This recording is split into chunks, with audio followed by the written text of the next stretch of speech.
Your meter, Angie. Thanks, Ron. Many teenagers in the tri-state and around the country are experiencing some very real anxiety about the future. They're asking questions like, can I get a job that pays a decent wage, or do I have to go in debt to earn a college degree? The Junior Achievement of Western Kentucky is at work helping young people find hope, and Autumn Baker is the Fund Development and Special Events Manager for that organization. Good morning. Good morning. Thank you for having me on today. Well, I think so important. I was so moved by the content of the survey and the results, and I wanted you to share them with the audience. So, Autumn, tell us how all this began with the survey. Sure. So our national organization, Junior Achievement USA, did a survey in the middle of July, so it's very recent, where they interviewed sophomores through seniors that had just graduated. And the results of that study really are not that surprising if you think about it, but they were kind of sobering, if you want to put it that way. Many of the students that they interviewed, they're afraid that their futures have to be put on hold due to the coronavirus. COVID-19 has changed many of their plans. Many of them were set to go to a four-year college, but now are rethinking those plans.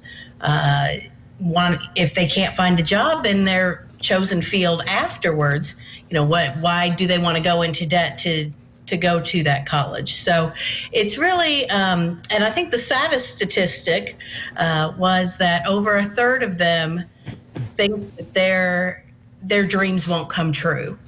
And that's kind of a broad statement, but obviously, we want to do everything we can to make sure that every student gets what they want to do in life, that they are able to find a career that is important to them and that they want to do. And the results, just show that the need for junior achievement and other programs like this are still very important, and even more so at this time.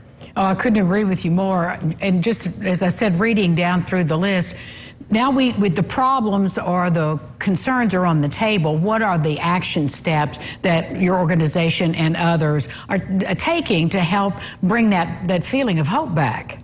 Student So, we think Junior Achievement's tagline, if you will, for the last few years is moving students from I can't to I can. And we really believe in the boundless potential of young people if given chances. So because of that, we generally do programs in school with a volunteer coming into the classroom. We know that in many situations this year, at least for the first semester, that is probably not going to be possible. So our local office, along with our national office, is working to do a lot of different things. We've come up with programs that students can do if they're having virtual days. We have programs that homeschool groups can get together. If a group of parents have decided to homeschool their kids this year, they can do these programs. And all of these programs focus on work readiness skills and financial literacy, along with entrepreneurship. And the great thing about that is that we are definitely not a one-size-fits-all organization. We want to take students where they're at with whatever they know about careers, talk about their goals, interests, and values, and help them find that right career that even in today's times, when everything is so unknown, something that they can get excited about and that they can work towards. I agree with you. I think what we're going to learn through all of this is also created excitement about other job fields that they might not have thought about. Other jobs are sort of emerging based on the rapid pivoting for the pandemic. So I know you guys are ready to help in every way. So should the students come to your website? So if most of our programs are actually still done through their schools. So they can, parents or homeschool groups or anybody like that is interested can visit our website, and that is westky.org. westky.ja.org. So westky.ja.org. And it has all kinds of information on there.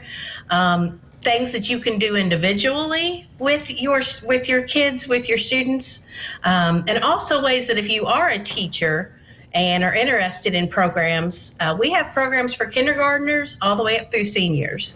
Autumn, thank you so much. I'm sorry, I didn't mean to interrupt you. Thank you so much for all this great information, and thank you for what you do, my dear. Thank you. We'll be back with more Lifestyles right after this. Stay with us.